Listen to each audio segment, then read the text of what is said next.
নমস্কার এবং স্বাগত জানাই আমার চ্যানেল ইনভেস্ট উইথ নিশান। আজ যে সময় ভিডিও করছি আমরা, সেই সময় গ্লোবাল মার্কেট যদি দেখি, গ্লোবাল মার্কেট কিন্তু ঊর্ধ্বমুখী। আজকে আমাদের ভারতীয় শেয়ার মার্কেট বন্ধ। আজকে শেয়ার মার্কেট বন্ধ থাকলেও ভারতবর্ষের বাইরে অন্যান্য গ্লোবাল মার্কেট কিন্তু খোলা রয়েছে। সেখানে যে আমাদের গিফট নিফটি সেটি কিন্তু ট্রেড করছে 23,402 পয়েন্টে, অর্থাৎ অনেকটা ওপরে কিন্তু ট্রেড করছে।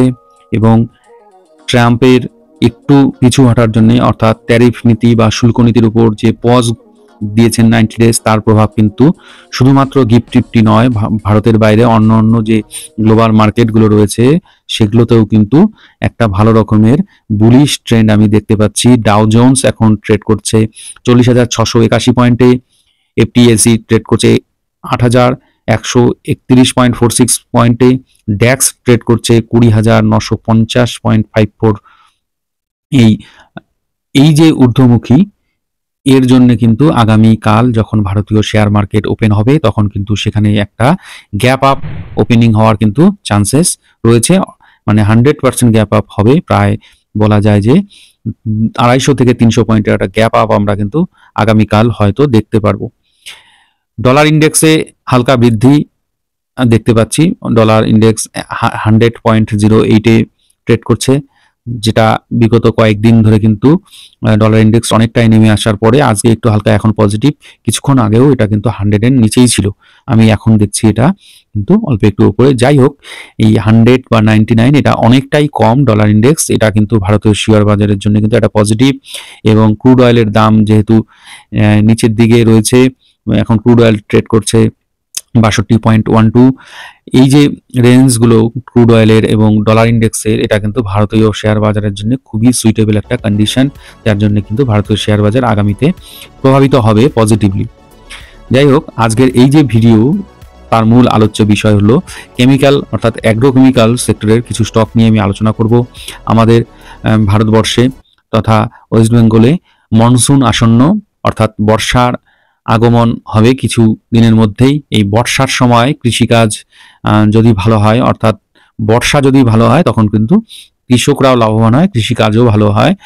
সেই সময় যদি ফসল ভালো ফলে তখন কিন্তু বাজার থেকে বিভিন্ন ধরনের কেমিক্যাল যেগুলো এগ্রিকালচারের সেক্টরে প্রয়োজন হয় সেগুলো কিন্তু কৃষকরা বাই করবেন। এবং তার মানে এই যে কৃষিক্ষেত্রে যারা অ্যাগ্রোকেমিক্যাল তৈরি করে সেই স্টকগুলোর মধ্যে কিন্তু সেলস, অর্থাৎ ওই কোম্পানিগুলোর ঘরে একটা ভালো রকমের রেভিনিউ কিন্তু ঢুকবে। সেই জায়গা থেকে ধরে নেওয়া যায় যেহেতু বর্ষা ভালো হবে, কৃষকদের পারচেজিং পাওয়ার বাড়বে ফসল ভালো হলে পরে, এবং কৃষকরা তাদের ফসলকে সুরক্ষিত রাখার জন্য বিভিন্ন রকমের অ্যাগ্রোকেমিক্যাল কিন্তু কিনবেন। এটার উপর বেস করেই আজকে আমি 3টে স্টক নিয়ে এখানে আলোচনা করব। প্রথম যে স্টকটিকে আমি বেছেছি সেটি হচ্ছে পিআই ইন্ডাস্ট্রিজ। এই পিআই ইন্ডাস্ট্রিজ এমন একটি কোম্পানি যারা শুধুমাত্র ভারতবর্ষে বিজনেস করে না, গ্লোবালি কিন্তু এক্সপোর্টও কিন্তু এরা করে থাকে, গ্লোবালিও এদের বিজনেস হয়। এরা যে শুধু খালি অ্যাগ্রোকেমিক্যাল প্রডিউস করে তা নয়, এরা কিন্তু যেটা ফার্মা সেক্টরেও কেমিক্যাল প্রোভাইড করে। মেনলি এরা যে প্রোডাক্টটা তৈরি করে সেগুলো হচ্ছে ইনসেকটিসাইড, ফাঙ্গিসাইড, হার্বিসাইড।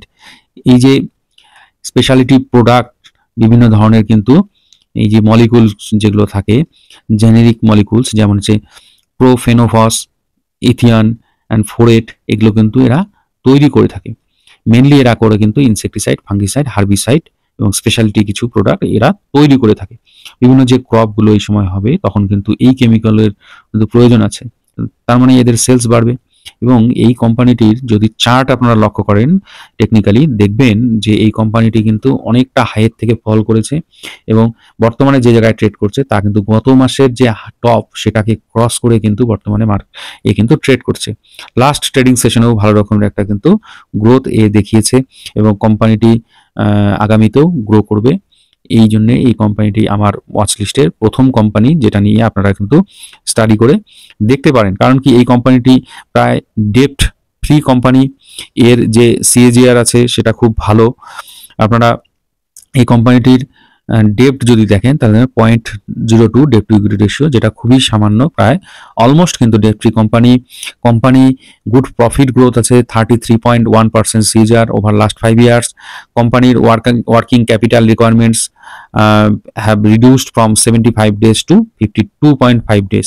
এই জিনিসটা কিন্তু একটা কোম্পানির ক্ষেত্রে খুব পজিটিভ বিষয়। এই কোম্পানিটিকে নিয়ে আপনারা একটু স্টাডি করে দেখবেন। এরপর আমি আমার লিস্টের দ্বিতীয় যে কোম্পানিটি নিয়ে আলোচনা করব সেই কোম্পানিটি হচ্ছে এপিগ্রাল। আপনারা হয়তো অনেকেই এই কোম্পানিটার সম্পর্কে অবগত। এপিগ্রাল লিমিটেড, হ্যাঁ, এটি প্রথমে নাম ছিল মেঘমানি ফিনকেম লিমিটেড। এটা 2007-এর একটা পুরনো কোম্পানি।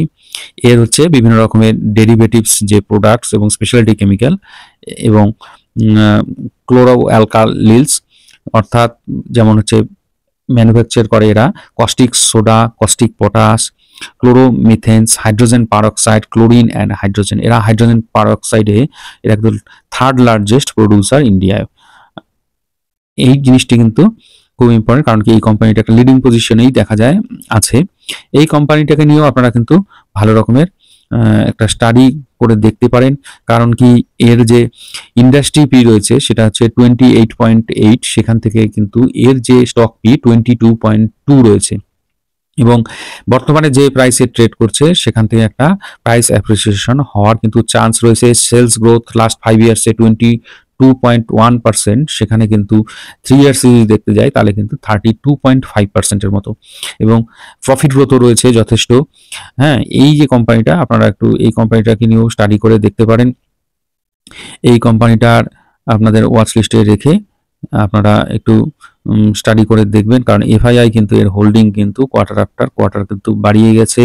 ডিআইআইও কিন্তু লাস্ট কোয়ার্টারে, ডিসেম্বর কোয়ার্টারেও কিন্তু এর হোল্ডিং কিন্তু বাড়িয়েছে।